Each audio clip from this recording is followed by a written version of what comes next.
siapkan.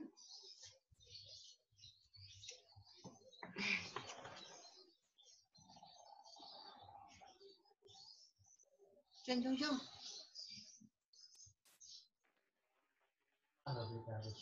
Kelebihan? Iya, tidak keselatan. Jam 9. Masya Allah, udah nggak ada tuh anak tuh partisipan 20.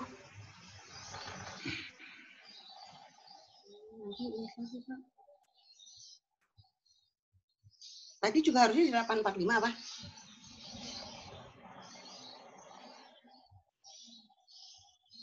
Ini nggak ada Pak anaknya Pak.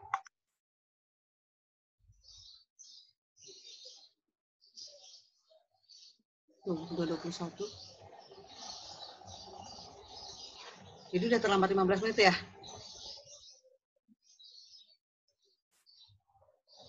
Iya, nggak apa-apa, Bu. Itu apa videonya? Kamu ituin dong, buka, nggak kelihatan wajah kamu. Ya, disangka ibu jam 9, ternyata 8.45 ya. Yaudahlah, nanti ibu tambahin waktunya. IPA 2, terima kasih ya, TTS sudah terisi semua. Nah, insya Allah kalau kamu rajin, ibu selalu berdoa, kamu akan dapat PTN tahun depan, apa yang kamu inginkan, apakah dinasan dan lainnya ya, semoga ya. Nah, sok aminin.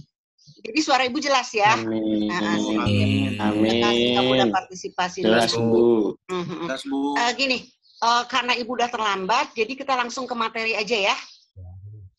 KM siapa KM? Ada KM? Haika KM?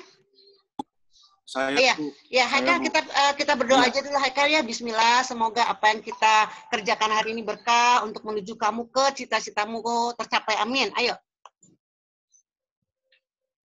Ya, amin, Bu. Ayo. Sebelum memulai pelajaran sejarah hari ini, alangkah baiknya kita berdoa menurut kepercayaan masing-masing. Berdoa dimulai.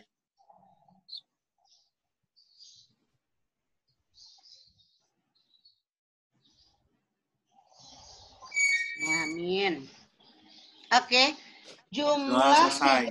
Ya, amin, makasih. Jumlah 36 baru yang bergabung 21 orang, jadi 15 orang lagi. Oke, Arafat izin karena kasihan mati lampu katanya di rumahnya. Yang lain jangan lupa isi absen ya. Karena sayang kalau umpamanya kita bertemu di sini tapi tidak absen, nanti ibu lupa disangkanya kamu nggak ikut. Kita mulai saja. Kita mulai. Oke ya.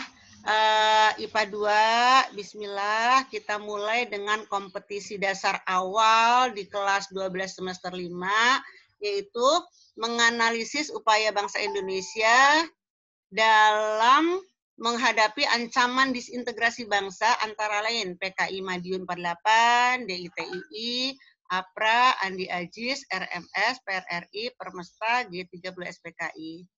IPA 2, kalau keadaan suasana tidak begini, biasanya setiap tahun ini ibu tidak menerangkan. Tapi siswalah yang menggali informasi. Kemudian siswalah yang mengkonfirmasi. Hanya sayangnya karena keadaan begini tidak memungkinkan kalian berdiskusi. Tadinya ibu mau nekat. Kalian bertemu dalam Zoom, bagaimana caranya berdiskusi. Tapi kayaknya nggak memungkinkan ketika kamu cari sumber. Takutnya kamu berkumpul dengan teman-temanmu. Terjadilah klaster baru, klaster mapel sejarah wajib. Makanya udah ibu yang nerangkan, tapi konsekuensi. Kamu nggak boleh ngantuk. Terapkan di sini, karena setelah materi ini selesai, ibu akan adakan post test. Paham atau tidaknya? Dilihat dari hasil post test. IPA 2. Mau nggak mau, ibu nggak nawarkan. KKM kita untuk integrasi ini, disintegrasi ini, nggak banyak-banyak, 90 saja ya. Bisa ya diterima ya. Jadi nanti ketika kita tes di disintegrasi ini, kamu nggak banyak-banyak, cukup 90 saja. Bu, bagaimana kalau saya 87? Ikut balik lagi ke ibu untuk mengambil nilai sampai angka 90. Jadi Nanti di rapot kamu akan terukir angka 90. Bagus kan? Nggak apa-apa lah, bodoh amat matematika 95, fisika 98. Nggak apa-apa, sejarah 90 aja. Oke ya? Kita mulai. Ini kompetisi dasarnya. Tadi kita mendengar kata disintegrasi. Apa sih disintegrasi? Suatu situasi yang tidak adanya persatuan serta juga tidak ada kesatuan yang berlaku di dalam masyarakat. Atau disintegrasi ini, yang bagian 2 ya, lawan dari integrasi. Kalau integrasi adalah pandangan persatuan dan kesatuan, kalau disintegrasi ini terjadi perpecahan. Apa yang menyebabkan terjadinya perpecahan? Nanti ketika Ibu nerangkan, kamu akan bisa menyimpulkan, oh ternyata orang-orang ini kecewa. Orang-orang ini tidak sepaham. IPA 2, disintegrasi ini dilakukan oleh pejuang-pejuang kita dulu. Hanya ada beberapa kelompok yang bukan pejuang ya. Nah, mereka kecewa, akhirnya dia melakukan serangan kepada pemerintahan sah. IPA 2, Soekarno pernah bilang begini, musuh kita yang nyata adalah yang kulitnya beda dengan kita, matanya beda dengan kita, dialah Belanda, dialah penjajah, dialah Jepang. Tapi nanti kita suatu waktu akan dihadapi musuh yang benar-benar sulit kita hadapi karena mereka adalah sahabat kita. Dia adalah teman kita, dia adalah saudara kita. Dan ungkapan Soekarno ini terjadi setelah tahun 48 sampai 65. Nah, untuk pelajaran ini, IPA 2, tarik empati simpati kamu seolah-olah kamu Soekarno, seolah-olah kamu Hatta. Bagaimana sulitnya pada waktu itu mereka melakukan pemerintahan. Oke, nggak panjang lebar, kita lihat. Gangguan keamanan ini berupa apa? Ketika Soekarno, Hatta, dan kawan-kawan sedang menegakkan NKRI yang selalu dikhianati oleh pemerintahan Hindia Belanda. Nah, ini terjadilah disintegrasi. Integrasi terbagi menjadi 3 kelompok. Yang pertama berdasarkan ideologi. Dengarkan, ternyata disintegrasi ada 3 macamnya. Yang pertama berdasarkan ideologi. Gangguan keamanan PKI Madiun 48 ingin merubah yang namanya Pancasila menjadi komunis berafiliasi dengan negeri Soviet. Ingat, itu tahun 48 kita masih dalam intimidasi Belanda ya. DITII. Kartosuwiryo merasakan Soekarno selalu berdiplomasi, tapi selalu merugi, tidak tegas. Yang tegas itu Islam. Akhirnya, Kartosuwiryo ingin mendirikan negara Islam Indonesia. 7 Agustus 49, merdeka. Negara Islam Indonesia di Tasikmalaya. Merubah Pancasila menjadi Islam. Lanjut, G30 SPKI. PKI Madiun bubar, tahun 50 kita liberal, Aidit datang kembali ke Indonesia, dan kemudian nanti melancarkan G30 SPKI. Itu berdasarkan ideologi. IPA 2. Kelompok yang kedua, berdasarkan kepentingan diri sendiri. Dan kelompok ini egois. Angkatan Perang Ratu Adil, Republik Maluku Selatan, Andi Ajis. Ini hanya untuk kepentingan pribadi dan kepentingan kelompok. Dan yang nomor 2 ini sering dikenal dengan nama bom waktunya Belanda. Kenapa disebut bom waktu? Belanda melakukan skenario di sini. Belanda belum rela meninggalkan kekayaan Indonesia. Makanya dia mengojok-ngojok orang yang tidak kuat imannya untuk Indonesia untuk memerangi Indonesia. Itu nomor 2. Bagian yang ketiga, berkaitan dengan perbedaan sistem pemerintahan, yaitu Piagam Revolusioner Republik Indonesia atau PRRI dan Perjuangan Rakyat Semesta. Nah, untuk nomor 3, Ibu tes pemahaman kamu waktu kelas 11. Nomor 3 ini sulit sekali diberantas. Karena apa? Mereka adalah pejuang-pejuang tangguh kita yang menolak kebijakan Soekarno. KM, Haikal Pahlavi, masih pernah ingat nggak tokoh yang bernama Safruddin Prawira Negara? Oke, yang lain juga bisa membuka wawasan kalian. Siapa itu Safruddin Prawira Negara? Kelas 11. Yang lain boleh membantu Pahlavi. Ini pertanyaan boleh dijawab oleh Ade Irman, Siva, kemudian Hugo, Ikrimah. Sekarang ada ya, kemarin kamu nggak nulis absen. Boleh Raisa, boleh Raja, boleh Regan, boleh Roy. Siapa yang mau jawab? Atau tetap Pahlavi yang mau jawab? Oke, Putri. Gimana Putri? Siapa itu Safruddin? Jadi dia itu adalah Presiden Republik Indonesia Darurat. Pintar. Ketika Indonesia agresi militer kedua, nah Soekarno kemudian mengangkat Safruddin Prawira Negara untuk mendirikan pemerintahan baru di Bukit Tinggi. Dialah Safruddin Prawira Negara. Dialah Menteri Ekonomi. Dialah yang memperbaiki ekonomi ketika kita merdeka. Tapi kenapa kemudian dia mengadakan pemberontakan? Hasilnya kecewa. Nanti ada tokoh di nomor 3, Burhanuddin Harahap. Indonesia pemilu pada masa Burhanuddin Harahap. Tapi dia pun melakukan pemberontakan kepada Soekarno. Alasannya tetap kecewa.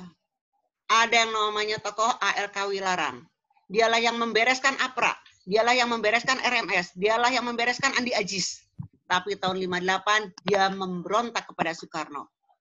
Kita lihat nanti satu-satunya ya, kenapa mereka melakukan pemberontakan ini. Oke. Yang pertama pemberontakan adalah PKI. PKI Madiun. Semuanya IPA 2, lihat bendera PKI. Bendera PKI merah, lambang keberanian. Kemudian lambang berikutnya adalah palu dan arit. Siapa yang mau menjawab? Kenapa harus lambangnya palu dan arit, tidak bulan bintang, tidak pohon beringin, tidak Ka'bah, tapi ini adalah palu dan arit. Siapa yang mau ngomong? Tadi Ida Putri. Siapa lagi yang udah buruh, Putri? Bu. Gimana? Lambang buruh. Lambang buruh yang palu. Kalau yang arit? Itu apa? Petani gitu. Kenapa lambangnya itu? Karena komunis akan mensejahterakan kaum tertindas. Mereka mengatakan kaum tertindas adalah kaum buruh dan tani. Dia akan diusung, akan ditinggikan derajatnya. Makanya lambangnya adalah palu dan arit. Kemudian di bawah kamu yang pakai peci itu adalah Muso. Munawar Muso. Kemudian yang pakai kacamata adalah Amir Sarifuddin. Nah, merekalah tokoh-tokoh yang ingin memerdekakan Republik Indonesia Soviet. Nanti kamu kumpulkan pertanyaan ya. Jangan hanya menerima terus dari Ibu. Takutnya kamu dibohongin sama Ibu. Kemudian yang atas itu lagi kampanye. Kemudian yang bawah itu ketika pemberantasan tahun 48. Apapun yang berbau PKI, siapapun yang berbau PKI itu lihat langsung diikat. Kemudian dimasukkan ke galian tanah, kemudian ditembakin satu-satu. Harusnya gambarnya banyak. Jadi kamu lihat betapa PKI kejam dan pemerintahan kita pun tegas caranya dengan didor satu-satu. Oke ya.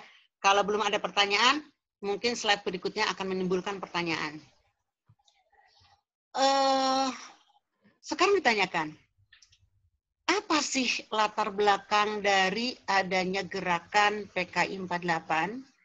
Itu kalau ditanyakan latar belakangnya, adanya perjanjian Renville.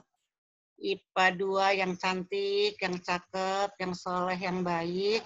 Masih pernah ingat enggak apa itu perjanjian Renville?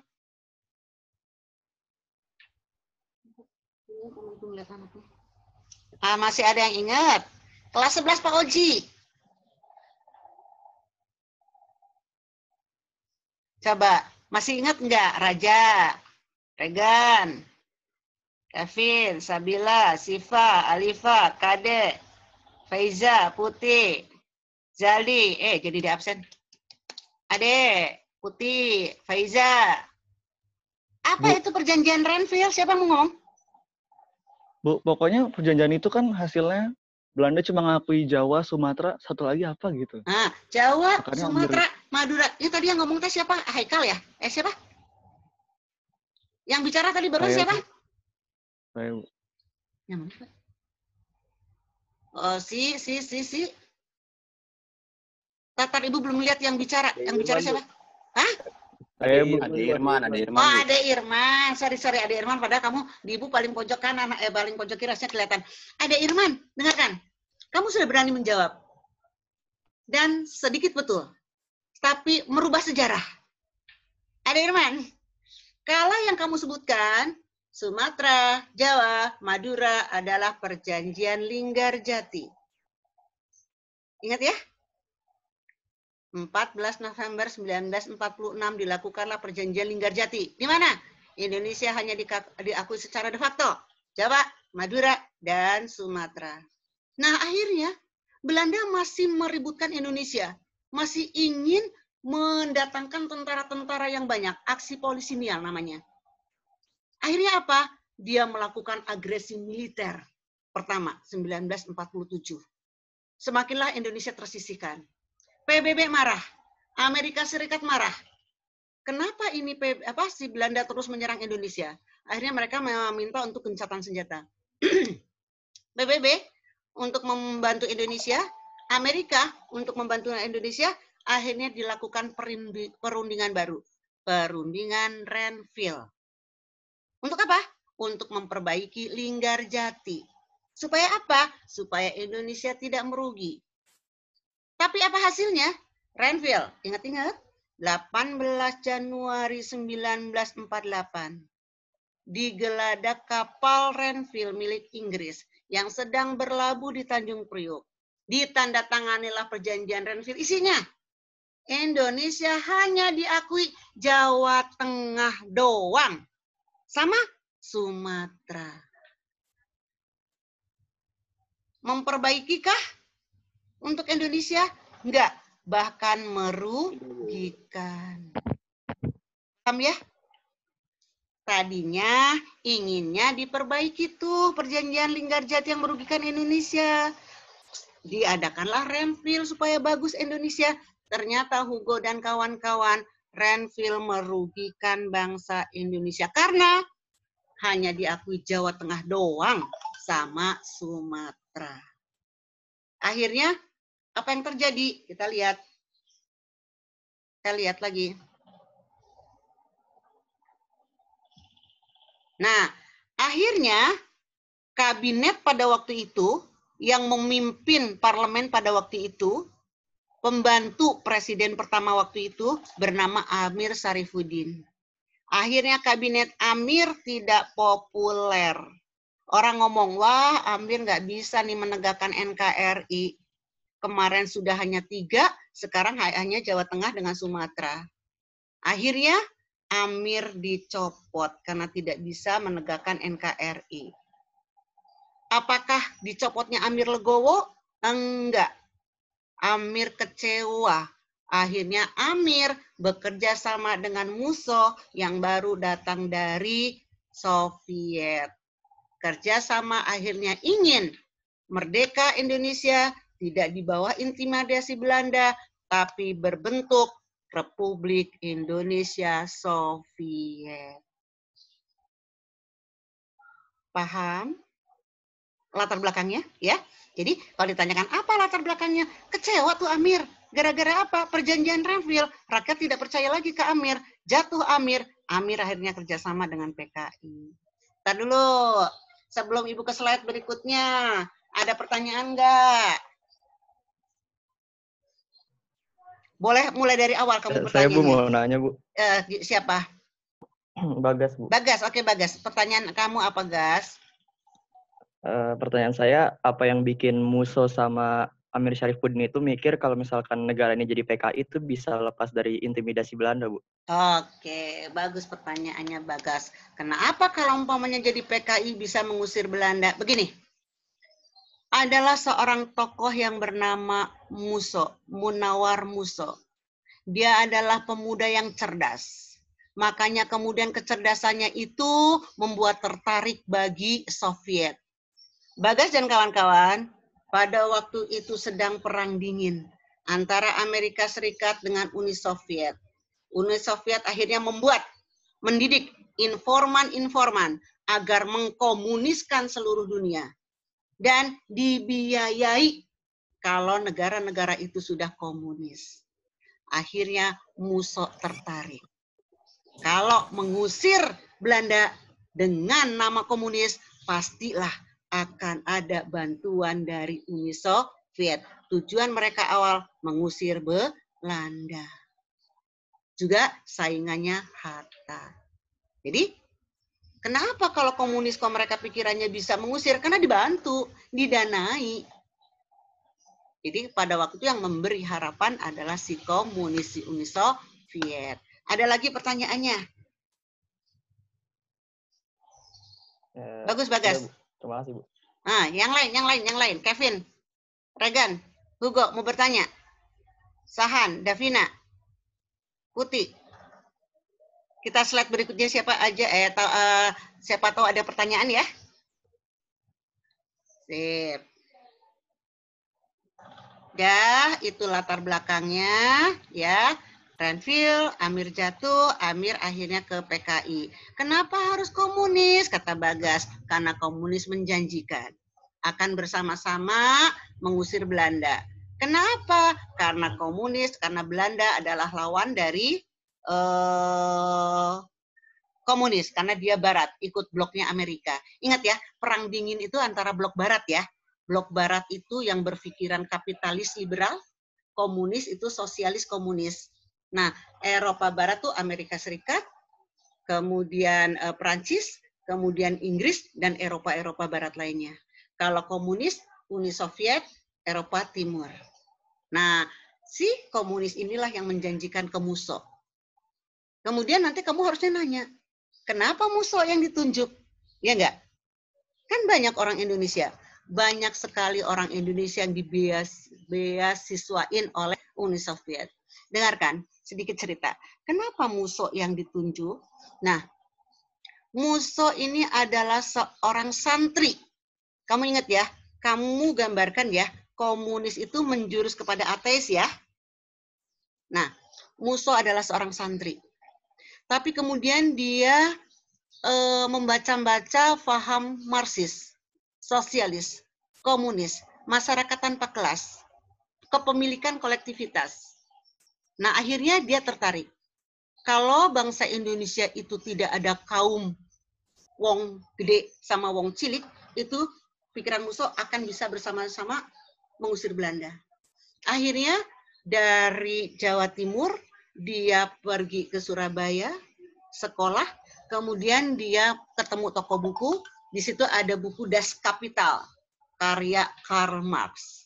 Dia tertarik dengan pikiran-pikiran Karl Marx. Akhirnya dia baca tiap hari, dia nggak beli dulu.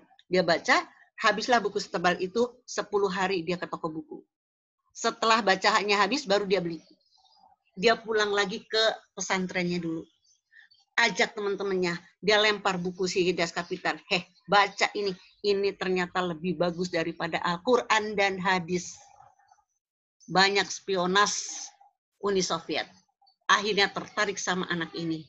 Makanya si anak ini yang bernama Musso ditarik dan kemudian dibeasiswain supaya jadi informan. Supaya bisa mengkomuniskan dunia. Makanya terpilihlah si Musso ini. Ya.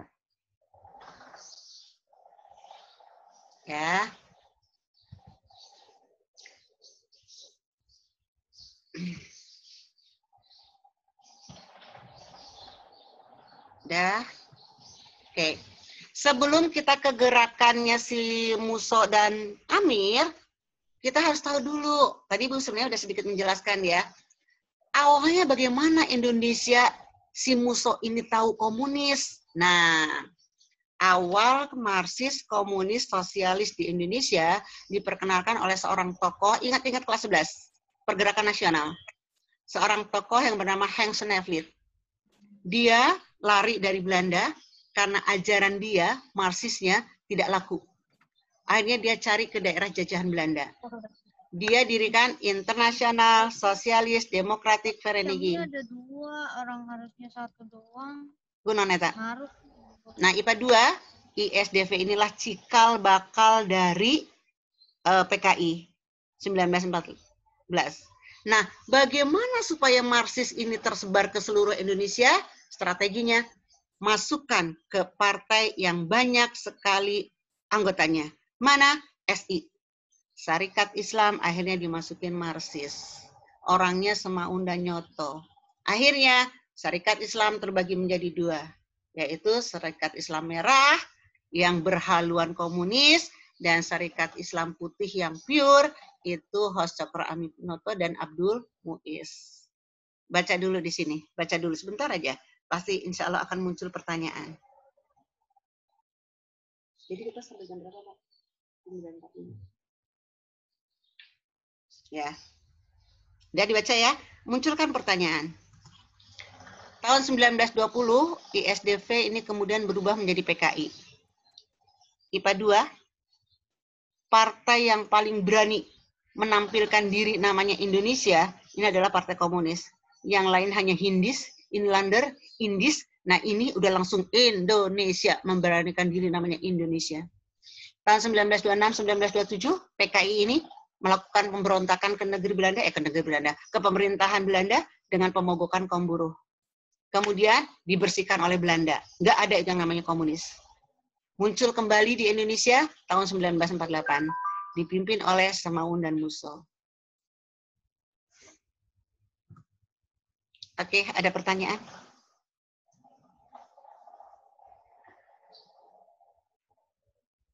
Hai, ada pertanyaan? Jadi, diulang lagi ya. Awal ketemunya Indonesia dengan komunis dibawa oleh Hans Nevitt. Nah, supaya menyebar banyak, dimasukkanlah ke Syarikat Islam. Akhirnya, Syarikat Islam 2 haluan.